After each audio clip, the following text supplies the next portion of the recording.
আমি কিছুক্ষণ আগে সময় পেয়েছিলাম মাত্র টিকটকে ৩ মিনিট। হ্যাঁ? এখন আবার এটা ১০ মিনিট হয়ে গেছে। যাই হোক, আমি আবার রিপিট করছি কথাটা, যেহেতু একটু সময় বেশি পেয়েছি। আমি আ ওদের কাজকর্মে এতটা ডিস্টার্ব পুলিশদের, আইন প্রয়োগকারী সংস্থাদের, এ কারণে আমি গেলে অসুস্থ হয়ে যাই। যেহেতু আমার প্রেশার হাই আবার লো। এখন প্রেশার হাই। তো আর আমি খুবই অসুস্থ একটা ব্যাপারে। এর অর্থ এই না যে আমি প্রেগনেন্ট। আবার এগুলো বলে আবার ছড়াবেন না কাইন্ডলি। আপনারা তো আবার অনেক কিছু ছড়াতে পারেন। ছড়ালে সত্যটা ছড়ান এবং ভালো মতো ছড়ান। প্রকাশ করুন যাতে আমি আইনগত ব্যবস্থা নিতে পারি।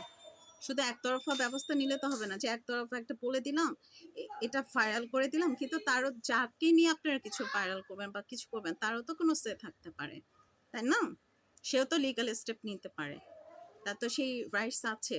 যেহেতু আমরা কনস্টিটিউশন বেসড, আমরা ওথ নেই, তাই না? সেভাবেই তো চলে। তো যাই হোক, সামনে আসি। মোহাম্মদপুর থানায় আমি যাই অনেকদিন পরে। আমি খুবই এদের প্রথমে ফোন ধরে না, এত ইচ্ছে করে আমার নাম্বারটা এমনভাবে লকড করা, আমার মনে হয় রেড অ্যালার্ট জারি করা, যে এর ব্যাপারে মানে পুরো বোধ হয় ইন্টারন্যাশনালি। কারণ আমি কোনো মাফিয়ার নজরে পড়েছি এবং মাফিয়ার স্ত্রীর নজরে পড়েছি মেনলি, আমার ধারণা। মাফিয়ার চাইতে মাফিয়ার স্ত্রী নজরে পড়েছি। তাদের রোষানলে আমি ভুগছি। আমি সহজ সরল, তার মানে আমি বলদ না। যাই হোক, সামনে আগাই। তো কি একটা উইয়ার্ড প্লেস, ঢাকা ১৩। ওফ, অসহ্য। মোহাম্মদপুর থানায় যাওয়ার পরে সে মানে আগে থেকেই তো একটা দেখা যে আসছেন, ওসি যে থাকবে না এটা আমি কনফার্ম। ওসি থাকার কথাই না, ভেগে যাওয়া লাগবে তো। যাই হোক, ভাগাভাগি চলতে থাকুক, দৌড়াদৌড়ি চলতে থাকুক। আমার টিকটক রেস্ট্রিক্টেড করে দিয়েছে। মোহাম্মদপুর থানায় যাওয়ার পরে তার কিছু মহিলা বোধহয় রেডি ছিল, সবই রেডি ছিল। ইনফ্যাক্ট মনে হয় কিছু ক্রিমিনালস অ্যারেস্ট করে রেডি রেখেছে। আমার ফেসটা চেনানো দরকার, যাতে রাজপথে তারা তাদের কার্যক্রম চালাতে পারে। কারণ রাজপথের কার্যক্রম খুব তারা ভালো পারে। পুলিশ যে কি, আস্তাগফিরুল্লাহ। মানে এক সরকার যাওয়ার পরে আরেক সরকার এলে তখন বোঝা যায় যে পুলিশ কত মাসুম বা ক্যান্টনমেন্ট কত মাসুম, এরকম একটা ব্যাপার চলে। কিন্তু এত বছর বা এত যুগ এগুলো কেন ঢাকা পড়ে সেটা আমরা বুঝি। হ্যাঁ, এত কথা বলার অর্থ হচ্ছে যে আমি আসলে এতটাই আপসেট একটা মানে কথায় আমি ভাষায় প্রকাশ করতে পারবো না।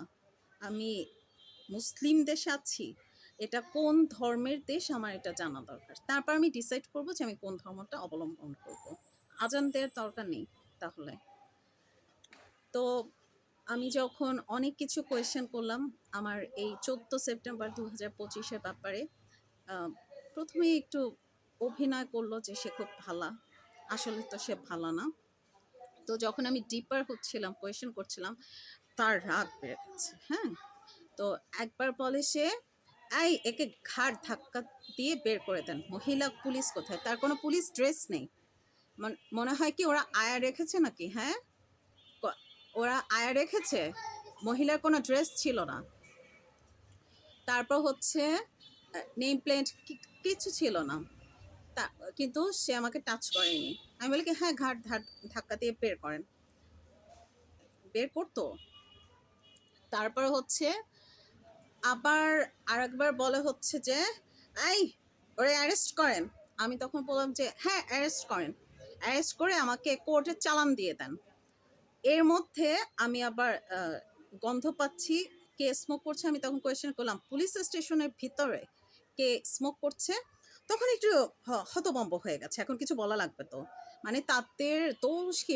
তখন কে যেন একজন অফিসারের বা পুলিশের নাম বললো। এখন পুলিশের নাম বললে তো আবার একটু সমস্যা, যে পুলিশ স্টেশনের মধ্যে একজন পুলিশ যদি স্মোক করে, এটা ব্যাপারটা খারাপ না? তখন বলছে যে যাদেরকে অ্যারেস্ট করা হয়েছে তারা স্মোক করছে। তখন আমি কোয়েশ্চেন করলাম যারা অ্যারেস্ট হয়েছে তাদেরকে সিগারেট কে প্রোভাইড করলো? তখন সে বলল যে হাসছে, মানে মানে খুব সিলি একটা ব্যাপার, সে হাসছে, হেসে বলছে যে আহ, ই কি বলে আহ, উম, দিতে হয়, ঠিক আছে। তো যেখানে ক্রিমিনালসকে ক্রিমিনালস ছিল অনেকগুলো, মানে দেখলেই ভয় লাগে এইরকম, যেখানে এতগুলো অপরাধী ছিল, এতগুলো অপরাধী থাকার পরে তাদেরকে যদি স্মোক করার রাইটস দেয়া হয়, মানে সবাইকে সবাইকে সেই অধিকার দেয় যদি হয়, তো আমি যখন আমার ভ্যালিড রাইটের জন্য ওখানে গিয়েছি, আমি 14 সেপ্টেম্বর 2025, আজকে হচ্ছে 2026, আমার ডেট কত মনে নেই, বোধহয় 18 অথবা ই কি বলে 19 তারিখ, জুলাই মাসের 2026, এখন পর্যন্ত কোনো ইনকোয়ারি রিপোর্ট কোনো কিছুই তারা জানে না।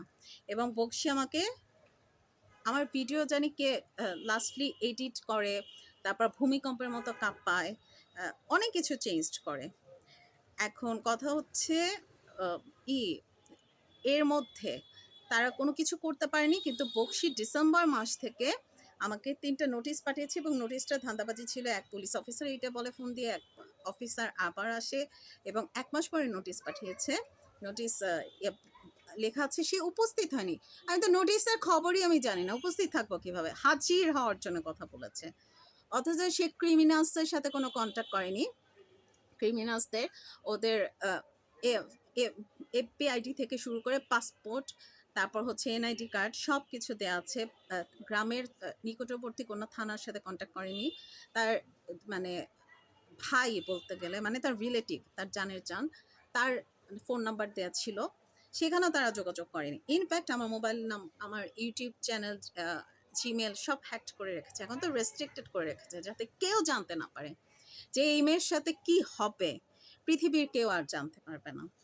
বাসায় কি কি ক্যামেরা, এবং বাসায় এনভায়রনমেন্ট এমন করে রেখেছে, আমার কিছু মানে গাছ আছে, ওটা এরকম হয় শুকনো শুটকির মতো করে দিচ্ছে, মানে বৃদ্ধা করা লাগবে এরকম একটা ব্যাপার, অসুস্থ তো করা লাগবে। ফিল্টার কিনেছি, ব্র্যান্ডার বললাম না, আল্লাহই জানে ওটার মধ্যে কি পানি মেশালো, কোন অর্গানস খেয়ে ফেলবে, কোন কোন অর্গানস, কি কি চলছে খাবারে, কি কি চলছে এই এরিয়া জানি না।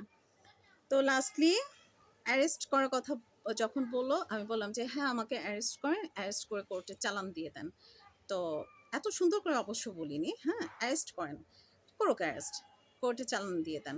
অ্যারেস্ট করা মানে বুঝছেন না, একজন নারী অ্যারেস্ট হবে, এটা তো খুব ইয়াম একটা ব্যাপার, ইয়াম ব্যাপার, এটা তো উফ, ভাবতেই তো শিরাম লাগে তাদের। যাই হোক, তারা অ্যারেস্ট করলো না।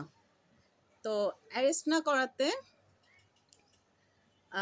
তারপরে আমি যখন বললাম যে আমি বক্সির নামে একটা জাস্ট জিডি করব, যাতে সে এই নোটিশটার এগেনস্টে কোনো, মানে আমার জমি সম্পত্তি কোনো কিছু সে আত্মসাৎ করার কোনো পায়তারা করতে পারে। সে কি লিখেছে এখানে কোনো কিছু না, এটা মানে কনস্পিরেসি থাকতে পারে, আমি একটা জিডি করব, সেই জিডিটা সে নিবে না। ওকে ফাইন, সে মানে প্রত্যেকটা সে প্যাচাল পাচ্ছে হচ্ছে মুখে, সে মুখে কথা বলছে কিন্তু কোনো লিগাল স্টেট, আমি যখন বললাম আপনি আমাকে লিগাল স্টেটমেন্ট দিয়ে দেন যে আপনি এফআইআরও নেবেন না, আপনি জিডিও নেবেন না, আপনি কিচ্ছু করবেন না, আপনি জিডি নিচ্ছেন না, এটা আপনার লিগাল স্টেটমেন্ট দিয়ে দেন, না সে লিগাল স্টেটমেন্ট দিবে না। তখন তারপর কি কথা যেন বলে কি, আপনি আমি তখন বলেছি যে আপনি লিগাল স্টেটমেন্ট দিবেন না, এখানে আপনাকে চাকরিতে কে রেখেছে, হ্যাঁ আপনাকে চাকরি কিভাবে করেন বা এই টাইপের কিছু একটা। তারপরে আমি বললাম যে তাহলে আমি কোথায় যাব, কি করবো, এরা তো জানা সবই তো প্রি প্ল্যান্ড, মানে চেইন অফ কমান্ডের আশ্রয় প্রশ্রয় তো তারা এগুলো করছে। তখন আমাকে বলে কি বাল ছেড়েন, আমার কি বাল ছিঁড়েন। আমি 2020 সাল থেকে কারোর সাথে শারীরিক সম্পর্ক করছি না, মানে না। এমন না যে আমি শারীরিক সম্পর্ক করতে পারি না, এমন না যে আমি পুরুষ বেশ্যা, হ্যাঁ পুরুষ বেশ্যা কিনে ইউজ করতে পারি না। হ্যাঁ আল্লাহ মাফ করুন, আস্তাগফিরুল্লাহ, আমার ইচ্ছে হয় না, আমি আমার মতো চুপচাপ নিরিবিলি চলি। তো আমি বিশ্বের ভালো মুসলমান, ভালো মানুষদের কাছে রিকোয়েস্ট করলাম, ওর বাল ওর মতো পুরুষের বাল কেন